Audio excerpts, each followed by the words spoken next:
It's rain-wet streets, it's nights like this with fog rolling in, cars, faceless people going by doing the things that they're doing. There's something kind of hypnotic about it. That's when I get inspired to carry what these streets are like, what the city is like, the mysteries, the stories, the thousands and thousands of people that you pass that are going by as shadows in this wet, cold, dangerous environment. I wanted to grab that. I wanted to take it into the future, and where I took it was Cyberpunk.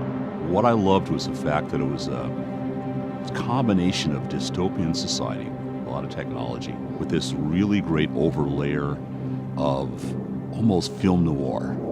In a cyberpunk world, I realized real soon, was a world where people had the technology, but it didn't fundamentally change the fact that there was a lot of treacherous, nasty behavior, large weapons, and a lot of sort of serious danger all about. The important part in Cyberpunk is just that. It's not the technology, it's the feel. It's getting that dark, gritty, rain-wet street feeling, but at the same time getting that rock and roll, lost, and desperate and dangerous quality. Cyberpunk is about that interface between people and technology, but not in that transhumanist way where it's all about the technology changing or improving them. It's about how people use things. There's a great Gibson saying, the street finds its uses for things. And that's what Cyberpunk is about. Cyberpunk isn't about saving humanity, it's about saving yourself. We've approached doing it as a video game numerous times before. We have fought to find somebody who was enough of a fan of the world and the game to not want to go change it around or to stick a label of Cyberpunk on it and then do something totally different. And so when CDPR approached us, what we realized really rapidly was these guys are fans. These guys know the material. They're quoting things back to me I've forgotten. So they got it.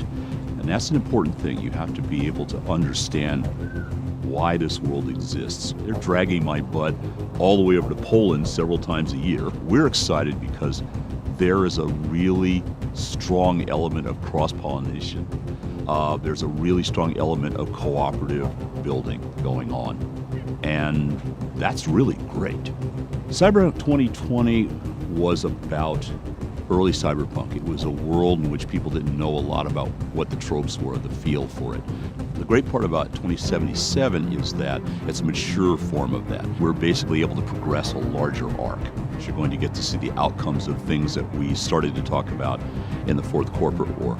And we're going to be able to let players who play the previous game to see how those progress, see where they go to, and how they'll shape them. We're looking at the same mucky, nasty Night City that you were in before, just a lot bigger and probably a lot more dangerous, and with a lot of players you don't know about yet. 2077 is about the cyberpunk you thought you knew, scaled up, bigger, badder, stranger. It's the visual component that the frozen pictures we would put in the books can't give you. It's the sound, it's the feel, it's the movement. 77 is going to be about being there. We've gone through a long, long journey, all of us. Those of you who've been fans have waited for us to get the right game together at the right time, the right team. And we were going to wait long enough to make sure it happened the right way. Cyberpunk 2077 is going to be the right way. And I can't wait to play it. And I'm hoping you guys will want to play it as much as I want to play it. Because it's going to be a hell of a ride.